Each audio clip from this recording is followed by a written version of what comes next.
कोई व्यक्ति इस संसार में अपने को ठगाना चाहता है क्या? ठगाना चाहता है? आप लोग जिस समय कोई आ जाए बोले नकली है, नकली, क्या बोलते हो? भले ही ब्रह्मा जी महाराज घर में आपके आ जाए, 4 मुख लेकर के आ जाए, परंतु चतुर्मुखी बन करके आएंगे तो आप कहोगे देखो कैसा विचित्र व्यक्ति है, नाटक करके हमारे यहां आ गया। इसलिए ब्रह्मा जी महाराज ने कहा नहीं नहीं, मैं इन लोगों के पास में चतुर्मुख रूप धारण करके नहीं जाऊंगा। क्यों साहब? मैं नहीं जाऊंगा। इसलिए वो हमारे यहां नहीं आते। भगवान तो आपके घर में प्रतिदिन प्रतिक्षण आया करते हैं, परंतु हम उनके रूप को देख करके समझ नहीं पाते हैं कि कौन है वो। कभी जीव बन करके आते हैं। भगवान ने ये तो कभी नहीं कहा कि मैं तो जब भी आऊंगा चतुर्भुज रूप धारण करके आऊंगा। ये कहा है क्या? ये उन्होंने अपनी शर्त रखी क्या? उन्होंने कभी ये शर्त नहीं रखी।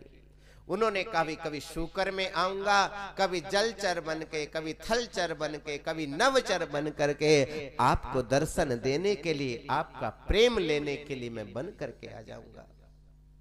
मैं कभी कौशल्या नंदन बन करके आऊंगा, तो कभी यशोदा नंदन बन करके आऊंगा। उनको जैसी इच्छा होती है, जब आपके बीच में उनको आना होता है तो राम कृष्ण बलराम के रूप में आ जाया करते हैं। कहीं दूसरे लोगों को, दूसरी जातियों को अहंकार न हो जाए, या उनके मन में किसी प्रकार का संशय न आ जाए, इसलिए भगवान कभी शूकर कभी कुकर बन करके भी आया करते हैं। घृणा मत करना। जहां घृणा की जाती है, हो सकता है उस घृणित वस्तु में भी परमात्मा हो। आप शूकर से घृणा करते हो, आप कुकर से घृणा करते हो, जिसने आपका निर्माण किया उसी परमपिता परमेश्वर ने उस शूकर और कुकर का भी निर्माण किया। बस यही दृष्टि, शूकर और कुकर के भेद को शांत करने की दृष्टि अद्वैतवाद सिखाता है।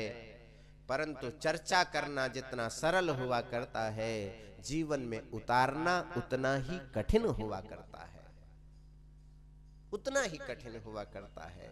परंतु भाई, अहम ब्रह्मास्मि चिंतन के माध्यम से तत्वमसि इत्यादि महावाक्यों का सहारा लेकर के जीवात्मा अपनी अल्पज्ञता को छोड़ करके साधक बन सकता है, भक्त बन सकता है। बस भक्त बन जाओ, भगवान को प्राप्त करने की जरूरत नहीं है, क्योंकि भक्त ही तो भगवान है।